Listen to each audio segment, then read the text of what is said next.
രാജാവ് നഗ്നനാവുക, പ്രജകൾ അതിലേറെ നഗ്നനാവുക, അതിൽ ചില പ്രജകൾ രാജാവ് നഗ്നനാണെന്ന് വിളിച്ചു പറയുക, അവരെ പിടിച്ച് തുറങ്കിലടക്കുക.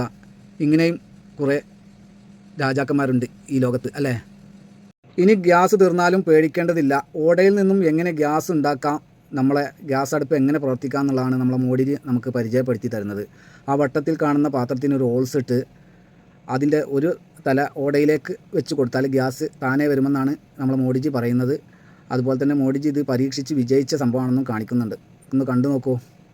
बर्तन को उल्टा करके उसमें छेद करके एक पाइप डाल दी और जो गटर से गैस निकलता था वो पाइपलाइन से उसके अपने चाय के ठेले में ले लिया और वो चाय बनाने के लिए उसी गैस का उपयोग कर करके चाय बनाता था.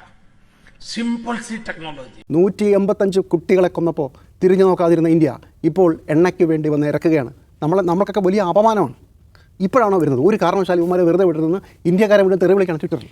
നോക്കൂ, നമ്മുടെ വിദേശ നയം പൊളിഞ്ഞു പാളീസായതിൻ്റെ ലക്ഷണമാണ്. ഇപ്പം ഞാൻ ചാറ്റ് ആദ്യം പറഞ്ഞതറിയാമോ, ഈ യുദ്ധം ഉണ്ടായാൽ ഗ്യാസാണ് മുടങ്ങാൻ പോകുന്നത്, അത് ഇമ്പാക്ട് ചെയ്യാൻ പോകുന്ന രാജ്യങ്ങൾ പ്രധാനപ്പെട്ടത് നിൻ്റെ രാജ്യമായിരിക്കും, നീ വേണേൽ ഒരു സിലിണ്ടർ ബുക്ക് ചെയ്തോളാണ്.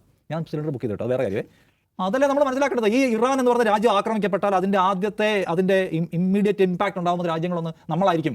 നമ്മൾ പോയി നെതന്യാഹുവിനെ കെട്ടിപ്പിടിക്കലല്ല വേണ്ടത്. അവിടുത്തെ പരമോന്നത നേതാവ് ആരായാലും അയാൾ കൊല്ലപ്പെടും, ആ കാണിച്ചത് തോന്നിയാസാണെന്ന് പറയാനുള്ള രാഷ്ട്രീയ ഇച്ഛാശക്തി നമുക്ക് വേണ്ടേ. ഈ യുദ്ധം അവസാനിപ്പിക്കാൻ ഇടപെടാൻ കഴിയുന്ന തരത്തിൽ പവർഫുൾ രാജ്യം ഇന്ത്യ ഒരു ലോക്കൽ രാജ്യമല്ല.